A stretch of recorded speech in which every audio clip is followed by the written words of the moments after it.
কালের বিবর্তনে সভ্যতার উৎকর্ষ সাধনে গড়ে উঠেছে নতুন নতুন জনপদ। এই জনপদ মানুষের কত উপকারে আসতে পারে সেটা আমরা ইতোমধ্যে জেনে গেছি। দর্শক, এমন একটি জনপদের কথা আজকে আপনাদের সামনে তুলে ধরব। ঝিনাইদহ জেলার সর্ববৃহত্তর যে শ্মশানটি অবস্থিত আমাদের ঠিক পিছনে, আপনারা দেখতে পাচ্ছেন, এটা হলো জশাইখালী শ্মশান, যেটি ঝিনাইদহ জেলার সর্ববৃহত্তর শ্মশান। আমরা এই শ্মশানটি সম্পর্কে জানব এবং এই জনপদ সম্পর্কে জানব। মানুষ যে কি পরিমাণ হেনস্থার শিকার হচ্ছে সেটা আপনাদের আজকে তুলে ধরব। এই রাস্তাটি শত শত বছরের পুরাতন হলেও এই রাস্তার কোনো সংস্কারের কাজ এ পর্যন্ত কেউ হাতে নেয়নি। যেগুলো সংস্কার বা যেগুলো নির্মাণের কাজ শুরু হয়েছে সেগুলো একেবারে ঠুনকো। এই রাস্তার যে কতটুকু গুরুত্ব বা এই জনপদের যে কতটুকু গুরুত্ব, সমস্ত কিছু আপনাদের সাথে আলোকপাত করার চেষ্টা করব।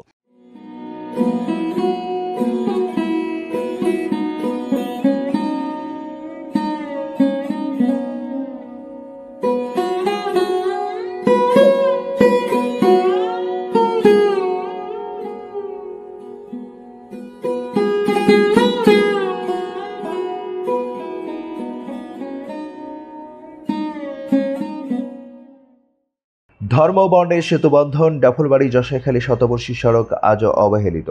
ঝিনাইদহ জেলার ডাফুলবাড়ি হাই স্কুল থেকে জশাইখালী শ্মশান পর্যন্ত বিস্তৃত একটি শতবর্ষী রাস্তা আজও উন্নয়নের ছোঁয়া পায়নি। এটি শুধু একটি সড়ক নয়, বরং একদিকে জশাইখালী কালী মন্দির ও প্রাচীন শ্মশান এবং অন্যদিকে ঈদগাহ মসজিদ ঘিরে গড়ে ওঠা এক অসাধারণ ধর্মীয় সহ অবস্থানের প্রতীক। প্রতিদিন এ রাস্তায় চলাচল করেন হাজারো পুণ্যার্থী, মুসল্লি, ছাত্রছাত্রী, কৃষক ও ব্যবসায়ী। জশাইখালী শ্মশান কেবল একটি সৎকার স্থান নয়, এটি এই অঞ্চলের হিন্দু সম্প্রদায়ের জন্য একটি পবিত্র ধর্মীয় ঐতিহ্যবাহী স্থান, যেখানে শত বছর ধরে সৎকার সম্পন্ন হয়ে আসছে। এটি অনেক মানুষের শেষ গন্তব্যের পথ। আমাদের জন্মের আগের থেকেই দেখছি এটা খুব ভয়ানক জায়গা এবং খুব সুন্দর জায়গা, আকর্ষণীয় জায়গা।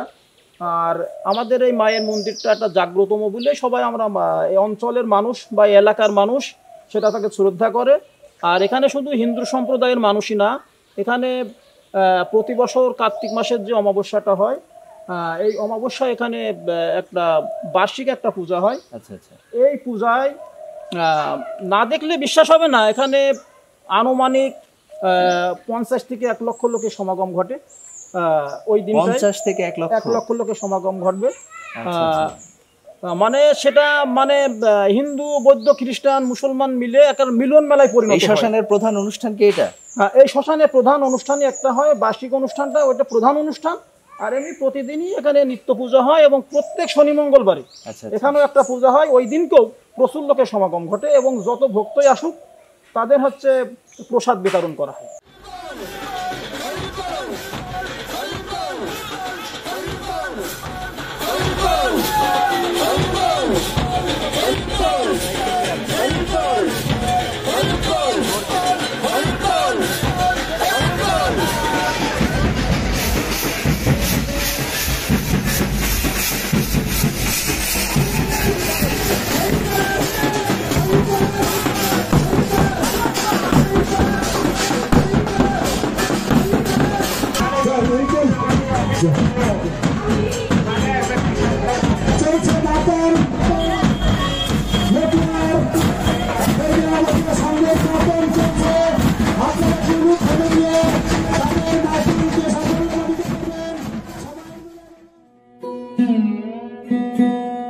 এমন একটি সংবেদনশীল স্থানের সঙ্গে সংযুক্ত রাস্তা ভেঙে পড়া কেবল ভৌত কাঠামোর অবহেলা নয়, এটি এক ধরনের সাংস্কৃতিক অবজ্ঞাও।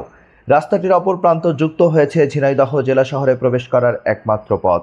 এই প্রান্তে অবস্থিত গ্রামের একমাত্র মাধ্যমিক বিদ্যালয় এবং প্রাচীন ঈদগাহ ময়দান, যেখানে এলাকার মুসলিম সম্প্রদায় খুবই সম্প্রীতির সাথে মিলিত হয়ে ঈদের নামাজ আদায় করেন।